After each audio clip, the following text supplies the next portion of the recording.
Welcome. I'm so excited you're here today. You're on the Success Secrets for Business, Family, and Life channel. This is a coffee break show. It's brought to you by Metadime Digital Network. And of course, nobody gets on without listening to the music. I'll see you in a minute.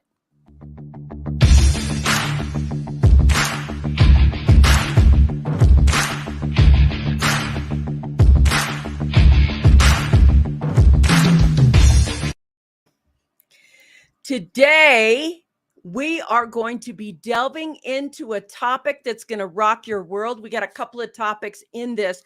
I want to welcome, and I hope I say this right. It's Tammy Euliano. Yes, you got it. Me. I'm so proud of myself. And what I am really excited, I was just talking backstage with her, and I'm so excited today. I see you guys popping on.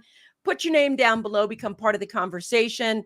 I want to let you know that one of the things that is so interesting about this show today, one of the things that is going to be so wildly fun is that we have something. Everybody talks about reimagining your life, and everybody talks about how to get somebody inside to have an additional side hustle or side income or things that you do. But I think there's no better way for anybody's career than publishing. I really like that. And today we have a doctor who has turned medical mystery writer on with us. And Tammy, welcome to the Coffee Break Show. Thanks for having me, Vickie. I'm happy to be here. Oh, God. I just want to dive in right off the bat. You're a physician, you're an author, you're a researcher, you're a medical educator. How did you suddenly, out of the blue, turn into becoming a medical mystery writer? How did that even happen? Well, it's been an evolution over my career. I started out very heavy into medical education when I finished residency, and then I became heavy into research for a few years and really enjoyed that. And then the natural progression of a doctor in academia is to go into administration, which I absolutely stink at, and realized after about 5 years that I was pretty dang miserable.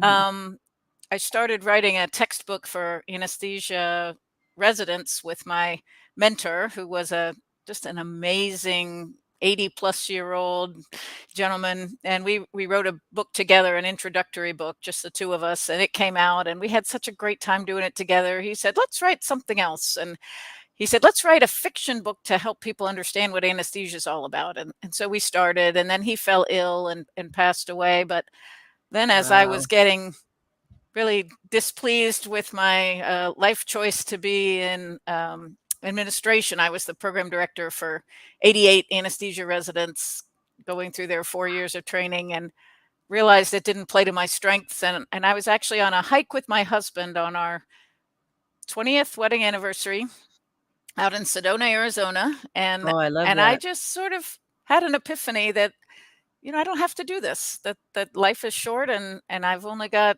so many years, and it was okay to pivot to something that played to my strengths and that I had a passion for. And when we came back, literally within a month, I had quit my job as a program director, quit being the director of obstetric anesthesia, started wrapping up my research projects, dropped all the committees I could drop, and went down to 80% and started writing.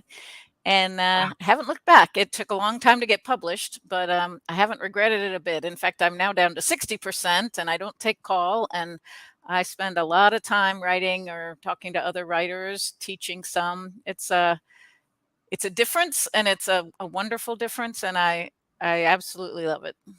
It's so interesting because there is a point where we tend to not reimagine what our possibilities are. There's a couple of statements that you made that I want to go over because they're so important. I think they're so important for everybody who's trying to reimagine what they could do in their life, or maybe you're retired from your career, you're finally done with it.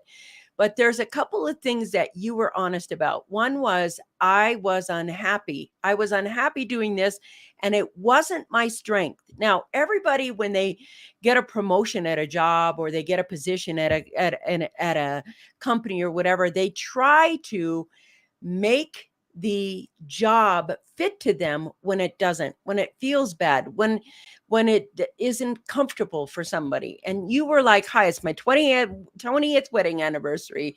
We're going for a hike. And suddenly you realize life is short.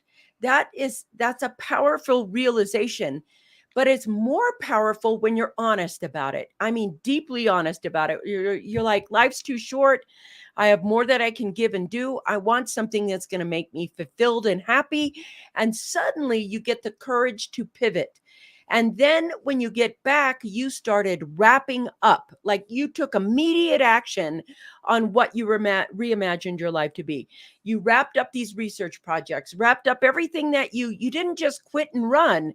You wrapped up everything, got it all over there, delivered what you said you were going to deliver, but then followed up on following your dream. And the way you talk about it, you were like, yeah, it was effortless. I just kind of did this and did this. And I know it had to have been a lot of work. It had to have been, a big decision for you to do that. And suddenly you're now writing. How did you choose writing? How did it choose you, or you choose it? I'd always loved reading, and Me too. I think a lot of people say, "Oh, I could do that." You read the great mystery, and oh, that's so fun. I would love to come up with red Mhm. herrings and clues and put it all together. And I had always, well, after we wrote the book together, the textbook together, when we started to write the mystery, and I started sort of noodling around with making up characters and stuff, it very quickly became a something I couldn't get out of my head. The characters would talk to me, and I Oh, kept wanting beautiful. to get back to it.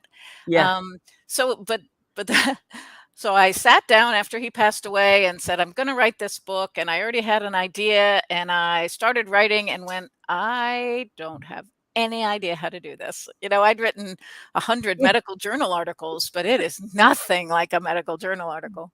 And when I read, I get completely immersed in the story and sucked in, and I pay no Yeah. attention to the craft of how they paint the image. And all of a sudden, I have no idea how to do this. And I wrote a chapter, and it was all over the place and head hopping. And I gave the dog a point of view that didn't make any sense.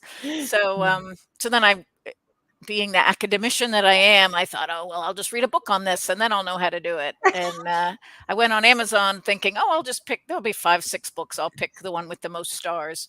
There are thousands of books on the Mhm. craft of writing. And there's a book only on how to make a setting or how to do point of view, or, oh my goodness, there's so much to learn, which I didn't realize it at the time. Only in retrospect do I realize how stale I'd gotten on learning new things. Once you get 20 years under your belt of your career, it's medicine, you're always learning, but not to the degree that I used to. When I was Yeah. a heavy into teaching, I would read a lot about how to teach. So that was my sort of new area to cover. And so it was so much fun to step back and go, you know what? I don't know anything. Teach me. And reading and taking classes and having the humility to be taught by people half my age Yeah. was it, initially you go, wait a minute, So true. I should know this better than you. I've been around the block longer. But pretty quickly you realize everybody's got different talents, and learning from others it's a blessing that they're willing to share their Yeah. knowledge. This is so important what you're saying, because reimagining, everybody always wants to have that second success, that second career, that second everything. And I love what you said. One is you just have to embrace the learning curve. I remember when I went from accounting to writing, that learning curve, and it made me laugh when you were talking about, you think you know how to do it in your head. You think it's going to be really easy to write. All you have to do is what you would say in your mind, you put on paper. And you would think there is not much of a vast difference, how to think this way. And the thing that's interesting for me is that you settled into something that you just said. There is a way that you were used to embracing a lot of learning, but then suddenly you realize there was a lot of learning in this thing, and you had to ramp up again and be willing to learn, be willing to suck at it. And I love that you made the statement. There's a difference between writing a blog post and an article and writing a book. And that is so true. I really know that. I've written a bajillion articles, and you get to the point where you realize no matter what you're starting, you're going to have to hone your craft. And that part of the journey of picking something that's fun to hone your craft, because sometimes when you write, you can pull your hair out and you're, oh, I got to start all over again. This sucks. I love that you had that beginner's mind. And I'm wondering after you got done and you decide, did you make a decision? Should I self-publish or do I find a publisher? Which one did you wrestle with any of that, or did you just go, I'm going straight for a publisher? How did you start that out? I don't know whether it's lack of confidence or what, imposter syndrome, but I really needed the validation of a publisher. That I can understand that. I It, also really um, really love writing, and I love learning, but I really didn't want to learn how to do all the I'm a terrible artist. I didn't want to learn how to draw a cover. I didn't want to learn how to go through everything that it takes. I have some great friends who are self-published who are loving that avenue, and maybe I'll do it someday, but I kind of needed that validation of going through the whole search, and honestly, I never did get an agent despite many queries and rejections, which is another thing that's so different. When I went through medicine, I was very blessed with getting into the first medical school I applied to and getting into the residency that I wanted, genius child. and I only applied for one job and got that job, and so Wow. this whole I'd had grants rejected and papers rejected, but I knew if I addressed their concerns and reapplied, I would eventually be successful. Writing is so not like that. Recognizing that I could write this book for 10 years and it would never see the light of day is really hard It to is. deal with. It is. And maybe nobody likes what I write. So that was challenging, but also life affirming, right? I'm okay if only my family reads this. It's not my goal, but that's okay if this doesn't turn out. I'm very blessed that it didn't have to be my breadwinning side hustle. I was financially Yes. okay, Yeah. which I highly recommend for anybody who's thinking about a creative career. Is don't quit your day job, because then you can't write what you want to write. You have to write what's going to bring in the money, and I haven't had to do that. I've been writing just the books that light my fire, and I've been really so far, I've been very serendipitously successful. The publisher that I found was because I offered to be a moderator for a medical mystery panel at VoucherCon, which is one of the largest Ooh. mystery meetings. And on that panel was Pat Gusson, who writes mysteries, and actually she started her own publishing company with her husband, and they're the ones that publish my book. So they ordinarily only take agented books, but because I met her and I said, I've got this book. So that was 7 years from when I started writing it that it finally got Wow, published. fantastic. It's interesting because I have written enough where self-publishing wasn't around when I started. You Yeah. had to get a publisher. And it's interesting what you said about it being life affirming. And I want to talk to the people out there who are writing their books and thinking, maybe it's imposter syndrome. I think every first time writer has imposter syndrome. Is this going to be accepted by the public? Is this going to be received well? Everybody gets to that point. And nowadays, publishers are more distribution channels. There are some really great hybrid publishing houses, which for me, I belong to the publishing circle. And if anybody wants to know what the publishing circle is, you can go, see my publisher and read about how she does it, that hybrid publishing. But I want to address the imposter syndrome and ask yourself how you got through it, or are you still going through it, or how do you manage it while you're creating? so that those people out there that are thinking, I would like to become a writer, I sure would like to write that book, I'm not good enough, smart enough, this enough, that enough. How did you move past that that enoughness and say, I really want to accomplish this? I know right now you've had a lot of success, and you've had the kind of success that maybe, especially women, have less than 1%, meaning the first time I applied, I got in. The first time I did this, my request was answered. Most people don't get, you have to go and apply. But how did you move past that, so that you could get this body of work done and just take a leap out into this new career that you have? I think it starts with a little bit of confidence that I know I can do this. I didn't know that I could get published, Oh, but I knew I could write a book. I brilliant. knew that I was willing to step back and learn how to do it. And I wasn't under time pressure. I didn't have to accomplish it within X amount of months or years. Although I certainly thought I'd be done in a year, but I always thought my research projects would be done in a year too, and they never were. Um, so I know I have very poor time appreciation. Um, but I think so. So just they call it BIC, butt in chair. Sit down and write.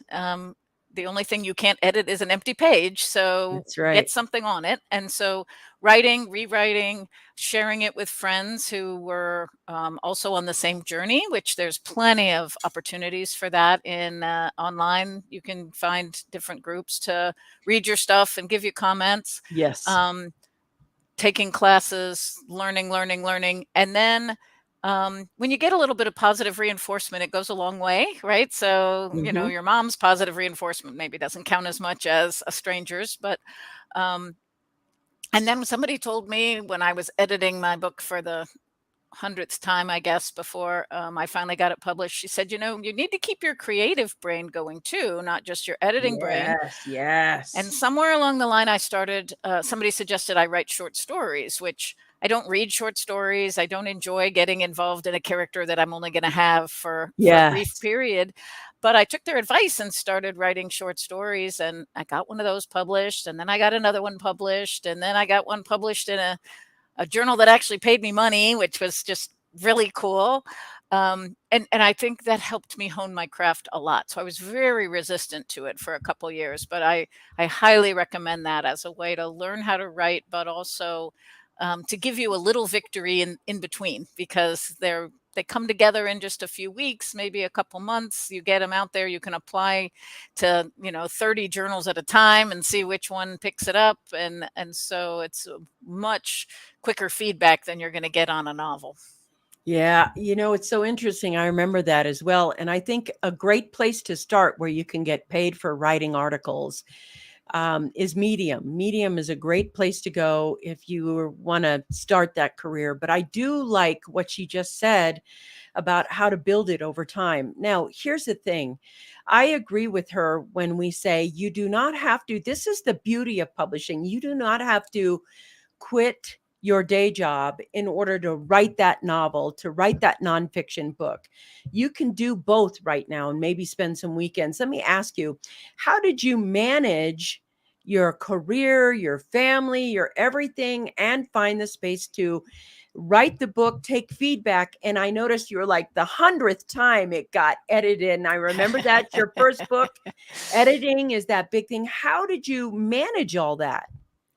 Well, at the time, I had 3 kids in high school, Whoa.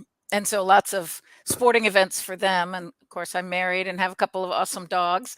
So it's definitely picking and choose, right? Everything you say yes to is saying no to something else, and Yeah. so it was choosing where I invested my time. So getting rid of all the administrative jobs that were chewing up both my time and my emotional energy, that would extend into nights and weekends, that all of a sudden freed up a bunch of time for me.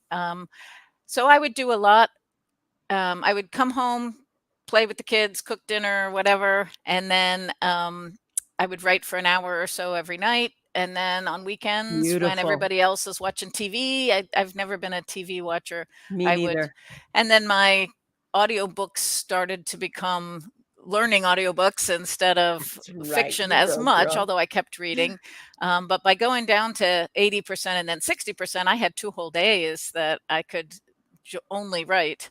There's still the laundry and the things that still have to get Life done, but I happens. tried very hard, and somebody told me this early on, very hard to treat it like a job, not like this is my day off. Beautiful. This is the day that Yeah. I'm going to write. And that took a little bit of convincing to my husband, because he was thinking of it as, you're enjoying, if I would say I really need to get some writing done, he'd say, wait a minute, this is what you're doing for fun. If it becomes a chore, you need to pick something else. But Yeah. he eventually came around, and yeah, I mean, yes, there are times when you write that you don't necessarily feel like writing, but in the end, it's well, if you do it when you really don't feel like writing, you don't get any good words on the page anyway, so you might as well do something else. But I've learned how to do some things and then take the dogs for a walk, or go And then outside come and back throw the to it. ball or something. And I'm really blessed. I have a laptop stand that I love, that I can take Mhm. outside and work standing up outside, with throw the ball for the Nice. dogs, type a few words. My dogs theoretically gave me a little sign that says, "The ball won't throw itself, Mom." So I know that I have to keep throwing it. But yeah, so that keeps me awake and keeps me moving, and keeps me focused, and it's definitely, you have to decide that that's what you're going to do. So you hire somebody to clean your house, and then you knock There that you off go. your to-do list, and not Yep. just off your to-do list, but off your guilt list, right? The house is going to be as Yes, clean that's as the cleaning interesting. person gets it, and that's as Yeah. clean as it needs to be. Instead of me looking at the dust and going, I really should dust those blinds again. Nope, not happening. Yeah, that is a beautiful thing. I like the things you said. First, you have to write at least an hour a day. Now, those of you that I'm coaching right now and you're in the middle of writing your first book, that's a thing. You set that time. And to me, there's always a couple of things that I've learned. One is that when my creativity is lost, how do I turn it back on? So the first thing I do is I don't say I have writer's block. I don't. I have maybe some part of me that has writer's procrastination and or writers I don't want to do it right now. But when I get into that creative wave and I sit down and I make that spot, and I do the same thing that you do, like I'll go for a bike ride or I'll go for do something else, anything that takes my creativity and makes it a little more available to me. And I like how you manage it. But I also know that my mind likes to be the trickster and tell me that I have no interest and that I have writer's block, I have this. I will sit down and stay there and say, okay, we're moving through this block right now. We're not, thank you very much, Robert. Mr. Ambassador, writer's procrastination. Yes, that's what I call it. It's writer's procrastination.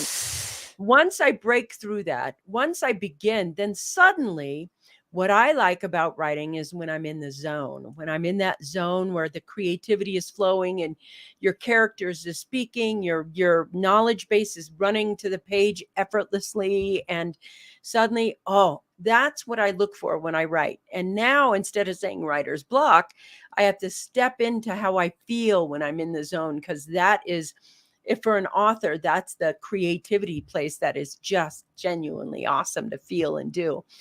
And just, I call it throw up on paper. And so the thing is, you have to manage your day, manage your life in such a way where you include you. So she let go of several of the things that were she let go of several of the things that were impeding. She loosened up time to write. And she also made it so that when her family was doing this, she was doing this. I mean, there is a point where managing your day, and I don't believe there's work life balance, but I do believe people do what's important to them. This is important and it goes on the list to get done. This is important. This goes on the list to get done. So, your first book, how long did it take you to write it? So it was, I mean, I finished the first draft in a year, but it was not done for 7. Well, it got published after 7 years. I wrote it I put it on a shelf. I wrote a different book. I went back to it. Then I decided that I would try first person. So I rewrote the whole book in first person, which changed a lot of things. And that really worked for me, really got me into the head of the character way better. And, um, and so then it finally got published. The second in the series took a lot less time, and we'll see how the third one goes. I'm in the middle of it now. I'm excited about that. And give me the title of your first book. Robin, would you do me a favor and put that book up there? Because if you like mystery fiction and you are medical fiction and you're in there, let's get her book on. So if you're driving, relax. We'll have it in the thread of the conversation we're having right now. The links will be there so you could join and get that first book. What's the name of that book? It's called Fatal Intent. Fatal Intent. Robin, would you put that up for me? And I'm assuming it's on Amazon. Amazon and anywhere that you buy books. Anywhere that you buy It's books. actually $1.99 on Kindle for the month of March. For my publisher got a Kindle deal, and then the paperback comes out at the end of the month. Yeah, it's Fatal Intent. Yeah, Amazon. Fatal Intent. Would you put the link up there, Robin? So I get in the zone, and then my daughter needs something. Oh, that's a good one. I want to talk about that. You're in the zone, and your family, Mom. That. How do you deal with it? What happens then? That's a huge problem, and I'm blessed that now my kids are all gone, so I don't have to worry about that as much. But yeah, I think one thing is to write half of a sentence without finishing it. It's better to leave yourself in the middle of a thought, I think, than to finish a thought, because then when you come back, you know exactly where you're starting. So my husband and I shared an office in the front of the house, and pretty quickly I was getting information from other writers about how important it was to have your own office. And so when all the kids moved out, I took over their playroom, and that's now my office. And my husband makes fun of me for moving out on him, but he would just see something he thought was interesting and start talking to me, or it doesn't work for me. And I tried putting on headphones so that it was obvious that I was otherwise engaged, and he would still tap me on the shoulder. Look at this article. Like, when I'm in the zone, if you disrupt it, it doesn't necessarily come back right away. So that's so true. So yeah, I took over the playroom. They have this huge whiteboard that we used to use for homework that now I use as my like mind mapping board, which is really helpful. And the other thing is, when I do lose focus or need a boost, I have different ways that I write. So one of them is just sequentially writing. One of them is jumping to a scene that I'm really excited about and writing that scene, even though it's not here yet. Or the other thing I've found incredibly helpful is I take a piece of paper and a pen instead of my computer, and I write a letter to me from one of my characters about what's going on and then all of a sudden I start writing about, when I was a kid, this happened. And it's not anything that's necessarily going to go in the book, but it gives me so much more information. So even a bad guy who's not a POV character will write me a letter. And it's a little bit freaky to me how the characters, they're constructs of my mind, and yet they'll tell me that they wouldn't do what I just said that they were going to do on the page, that it's not interesting. It's a little bit woo-woo, I guess. But still, I think it's cool. But it really is cool. And then, so Kate Downey, my main character, started out as sort of me 15 years ago, but she's evolved so much. She's way cooler than I am, for one. But she's it's so interesting to see the way that the scenes, I have them planned, and then all of a sudden that's not how they go, because it's just not consistent with her character in a way that I hadn't predicted. So I encourage that as a different, as a way to break through any sort of creative block, is trying a pen and paper. I loved what you just said, because what's interesting about writing a series, because I know you're writing a series, you're in the third part of the series, is that the characters have to evolve. And part of the evolution of those characters, that's part of the enjoyment of reading. It's kind of like when we all read Harry Potter, when he advanced, who he became when he advanced from this grade to this grade to this grade. Part of that was the deliciousness of reading it. And I love that you say, well, they started out like this and now they're way cooler. That part is fantastic. But I also think it's difficult to do as a writer is to, how does this person evolve? How do they get better? What is their, and I love that you just said something. I don't care if it's woo woo or not. A character can say, yeah, I wouldn't do that. That's not me. This is, and it forces you to take a deeper look, a deeper dive into what you're writing about and who you're writing about and how you're evolving them. And that part is, I can't wait to read it now. I really love that part of reading about any character, because you take the story through someone. They always have some sort of hero's journey, regardless of what's happening. Everything has to evolve in that way. In your second book in the series, is that where you felt like, when did you become more, I don't want to say creative, but aware of your characters in the second book? And how is it that in the second book, did you feel more confident writing? Did you feel more grounded writing? Was the second book easier than the first book to write? It was definitely easier from a craft standpoint. I knew what I was doing. I knew about character arcs, and I knew about the 3-act structure better, and the save the cat models and things like that. But it was also a little bit harder in a way because now I wanted to be true to my characters, and I needed to be careful to keep their voices the same. And I'd written a different book in between, and so I was fearful that I wasn't keeping the same story, the same voice for each character.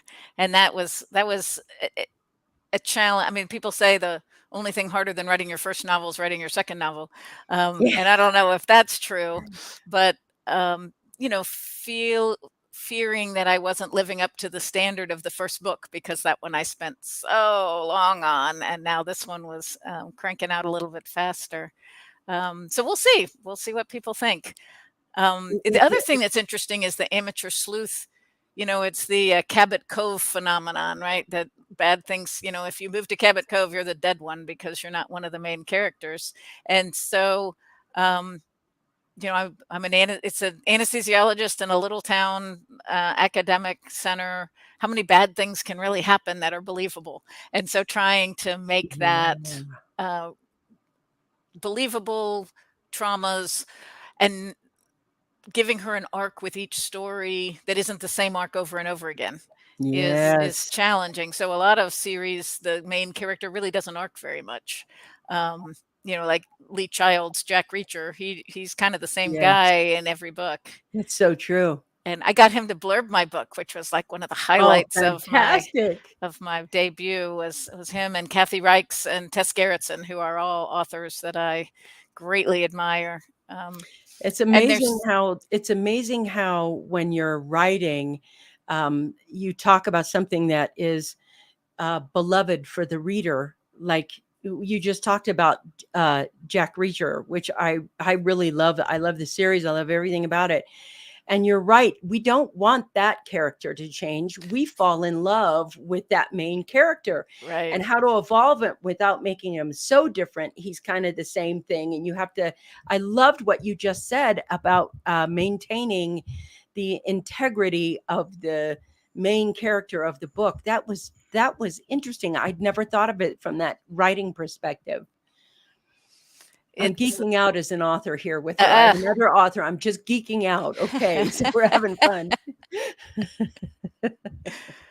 Can I throw out one book for everybody to read before we finish? Yeah. Absolutely. Absolutely. I read it and then I immediately reread it, which I never do. It's called 4,000 Weeks by Oliver Burkeman. It's 4,000 Weeks. Put it up, Robin.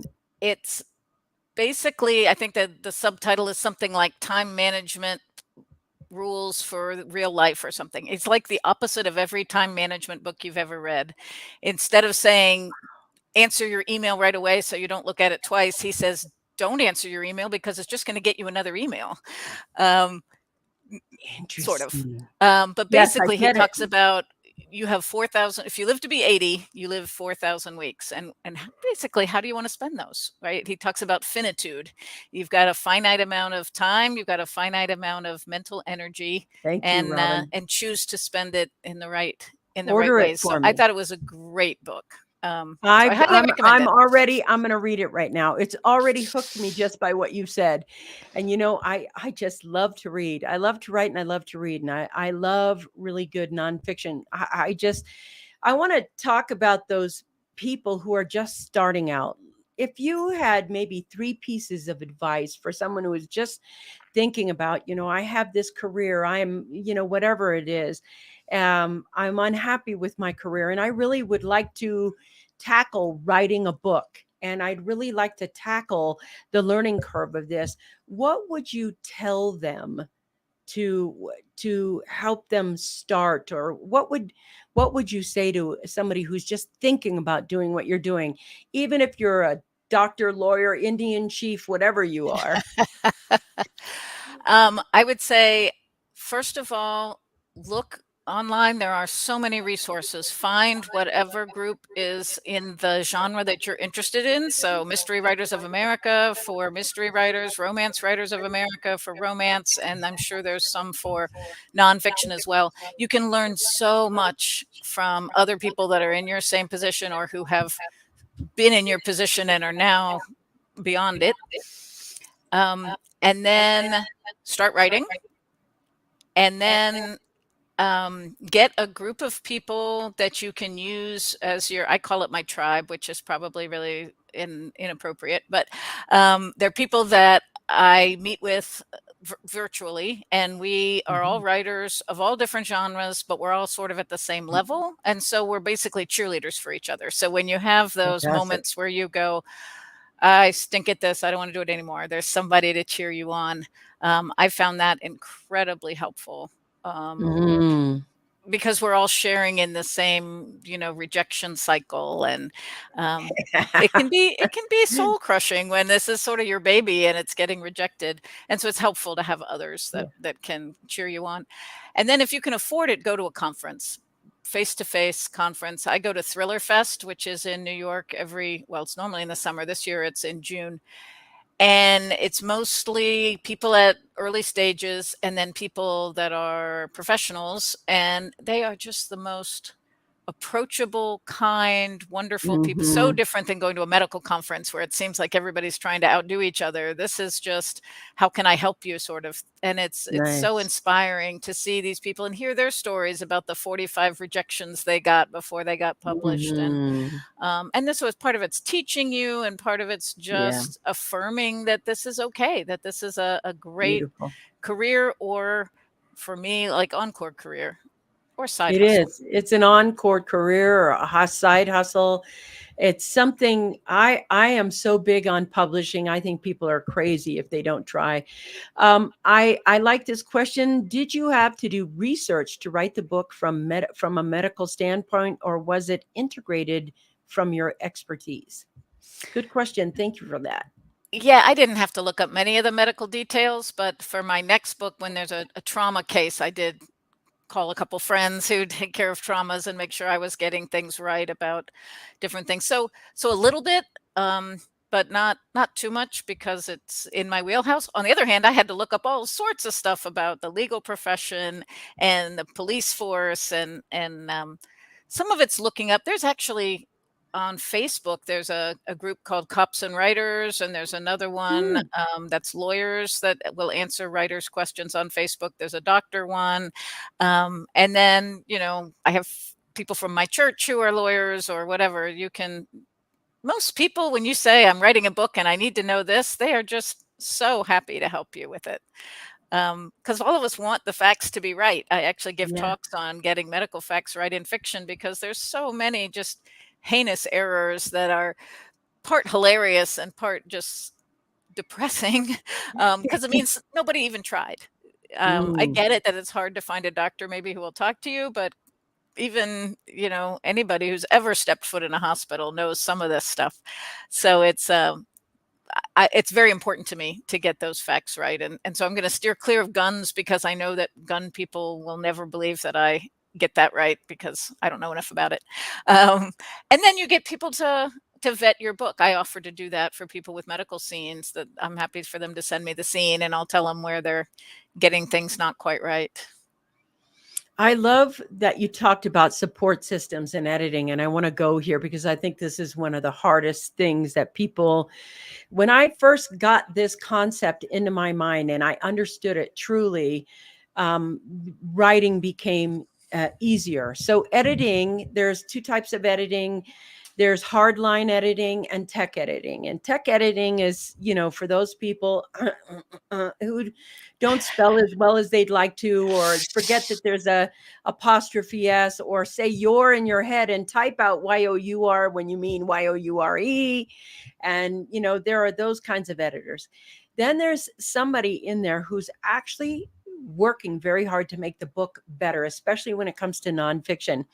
And it's very much in the beginning, you feel like this is your baby. This is something that you've worked on so hard.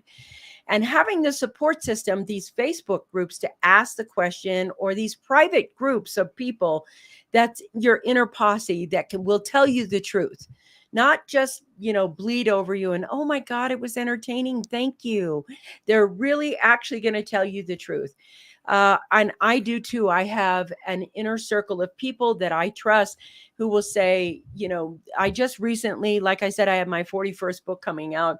And I have this wonderful, wonderful friend, and she will highlight it and say, what does this even mean? What does this paragraph mean? Why is it here? What are you doing? You want somebody that's going to be able to read the book from the reader's perspective and not necessarily a tech editor specifically. You want, how's the reader going to ingest the content that you're writing about? That's the beauty of having those support. Now, that being said, you have to be open to receiving that kind of feedback. I'm not even going to call it criticism, because they're trying to make the book 100% better than it is. And that's the hard thing when somebody's trying to make your book better and you're like, better, this is my best work. And we can take it to personally as authors. What I found was that in order to do a book, really do a book, it takes an army of people. And it's just like making a movie. We always talk about the star of the movie, but we don't talk about the people in the background who are making the book or the movie. And at the end of it, you scroll up. In the beginning, all it is dedication and acknowledgments. These are people to help. But the day I realized it took a tribe to make a book, a truly good tribe, I started treating them like co-authors in my mind. And when that happened, I suddenly realized that they were of the same benefit. If they're going to put their name in the book, around the book, or buy that book, that promoting that book, they want it to be as good as possible. And surrendering to that kind of feedback and saying, okay, how can I develop this? You want people in your posse that are, it's not just critical thinkers. That's great that you have people that are critical thinkers, but how is this book being received by the reader? Because how you write it isn't necessarily how somebody reads it or interprets it, even if they have it in their mind. And I think this is so important what you said, to be open to that, to have that. And there are Facebook groups, which honestly, I agree with you. I never thought of that. I haven't joined a single writing Facebook. I just have my team or my group of people, etc., inside that fundamental piece of reading. I also understand the vulnerability of throwing your work out there into the public, because you want everybody to enjoy your work, but not everybody's going to enjoy your work. And when you put your first piece of work out there, concentrate on those people who love it, who like it. So, after you got your first book done, how long was it before you decided, I'm going to go into the next book, into book number 2?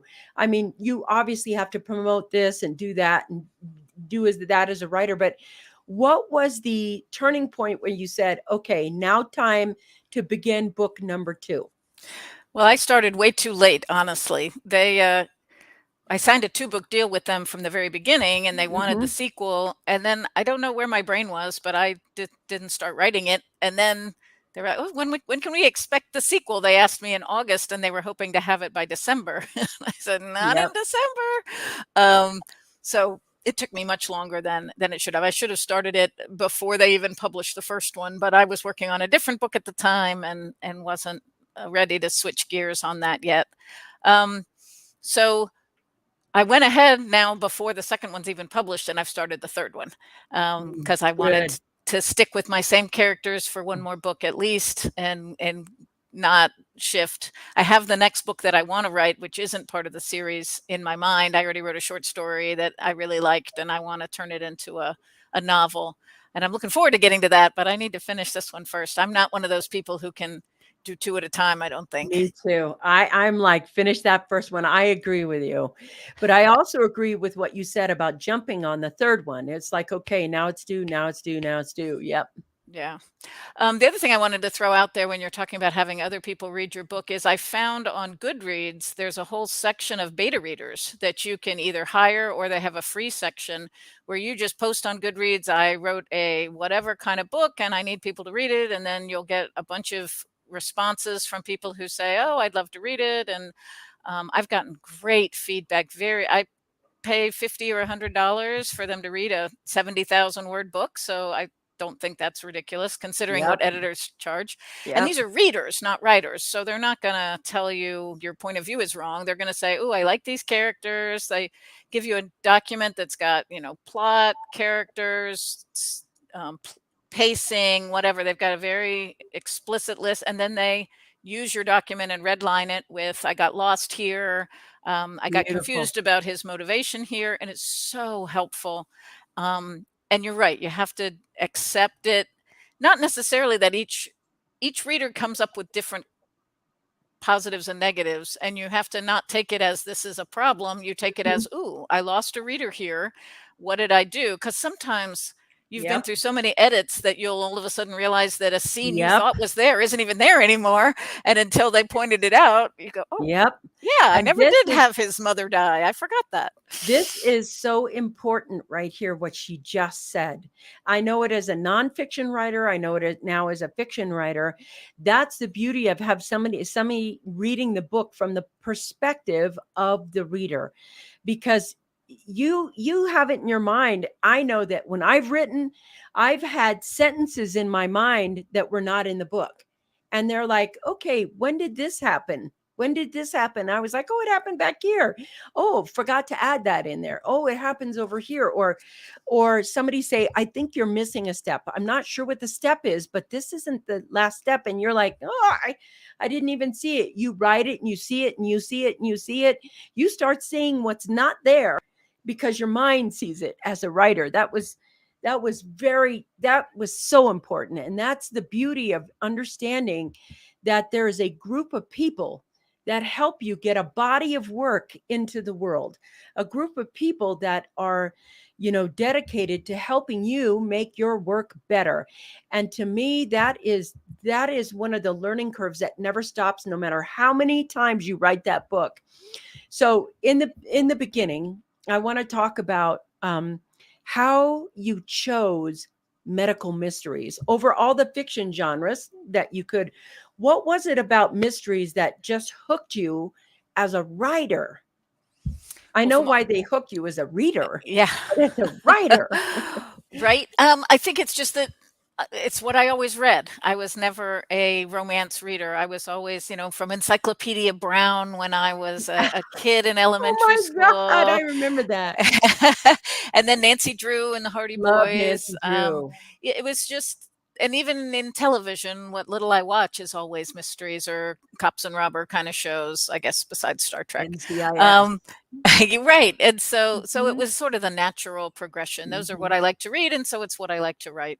I try to read widely because I think I can learn something from other genres, but I struggle a bit. Like fantasy doesn't Yeah, doesn't not do big it on for that. me. But some of the sci-fi is fun, and just seeing these great writers and how they can put you in a world. I just thought that was so fun. The idea that I could create a world that somebody would live in for a period of time and hopefully make an impression that kept them thinking about it beyond the Gene last page. Roddenberry. Yeah. That's how those worlds are created. That's, Star Wars, that's Star Trek, that's all of those worlds that people are creating. And we have our favorite mystery writers. I know Robin loves Tony Hillerman and those things like there, those clues, all of those are really great. And I want to talk about that. I like that she said, I write what I like to read and I like to watch. And I have often, tried to figure out why I don't read fiction. I read nonfiction. I have read nonfiction since the time I'm 14 years old, just constantly, at least a book a week, um, on nonfiction. I just love it. I don't know why. I just love learning things. I love perspective of other people. I like to learn how and why or whatever.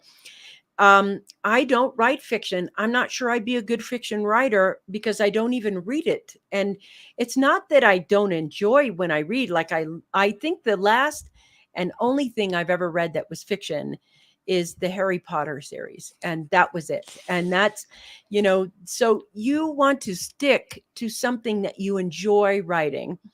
And I often wonder, now that you've written your novels and everything else, have you ever gotten a wonderment if you could write a screenplay? Or have you ever wondered, because, part of writing cops and robber things or mystery things that become TV shows, have you ever thought about that? Has it been ever sitting in your mind?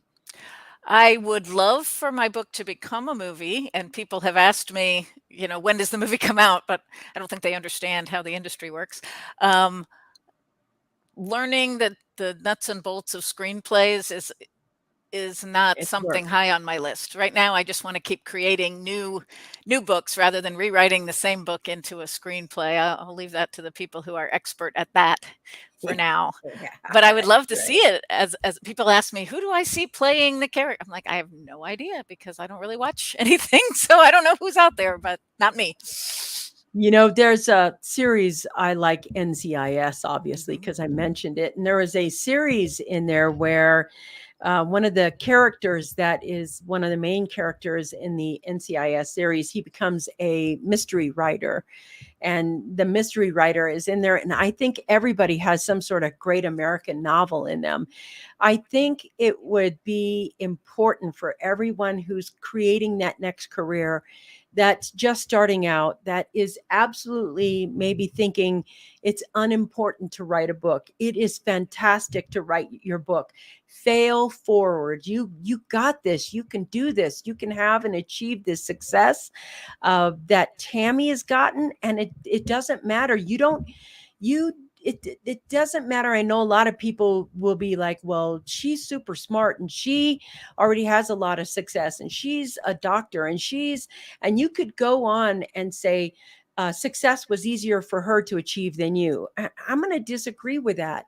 I think it's the tackling the writing with beginner's mind, which is the willingness to learn something, how to do something, so that you can reimagine your career, reimagine your life, and juggle. You may have to juggle kids and family for a bit, like she did. But then now we're on to book number 3. I want to let everybody know on Amazon, you can go ahead and get her book, Fatal Intent. And I just want to say it looks like this in typing, but when it's in the thread below, it'll just be a link to go get it. And you can, it's a 3-book series. If you want to dig into something that's going to be fascinating, that's going to be fun, and you're going to be like, wow, I know this author. I sat with this author in this interview and looked at it. I know I'm getting a copy of it. And I know Robin's probably already got the copy of it because she loves your genre, loves it. So I want to say you can do this. And I think I want to know this, the last question I really want to know. Why did you choose to write a series versus one book? I've always enjoyed when I get into a book, I don't want it to end when Yeah. I get to the end. And And I just loved my character so much. I didn't want her to be done yet. So I've enjoyed, she sort of has the beginning of a romance at the end of the first book. And I'm not going to Give it do away. much with that, but yeah, I mean, she's a living being to me now, and so I wanted to have her keep going. So, and I think that's true for a lot of readers. Once you get started, you kind of want to stay with the Yes. same people. I want to write some standalones as well, and then I've got another series of at least 2 or 3 books that I really, really, really want to get published, but they're not really ocean views genre. They're a little bit more thriller than mystery. Um, so I'm still trying to get an agent and trying to move on with those, but that also is probably less of a series. It's more 2 books that are sequential, but the different characters because they're separated by 10 years. But yeah, the publisher actually asked me to make it a series, but it was already what you write in your query letter is it's a standalone with series possibility. Series potential Yeah. is actually the word. That's that. Yeah, those book proposals. Right. That is important to put in there. I do want to say, as a reader, that what you said about falling in love with a character, falling in love with the story, you don't want it to end after the first book. If the first book was really good, you're like, oh, you want to nab the second one as fast as you can. You're like, oh, I can't wait. And, people buy books, readers buy books in twosies, threesies, sixties. If they see a series they're attached to, I mean, look at all the kids, how they anticipated waiting for that next in the series of Harry Potter. I just really want that next book. Once you're done with that first book, you want the next book. You're just hooked. Yep. And that's the beauty of it, because and I'm talking from business right here, the first book you do, you're going to have to market. You're going to have to let people know. They're not going to know who you are. But when they know who you are and they fell in love with the first book, how much marketing do you think you need to do other than my next book's out? And you have a list of readers that are already ready to purchase that and push it up to number one. Push it up to number one in that category. You want to see whatever you're writing. I don't care if it's nonfiction or fiction. Don't just think I have one book in you. That's not true. You have more than one book in you. And there's the learning curve that may block you from thinking there's 2 books, 3 books, 4 books. There's more than one book in you when you start. Get through that learning curve. It gets easier and easier and easier. My first book took me 2 years to write. My 41st book took me 14 days to write. I Oh my have a system down now.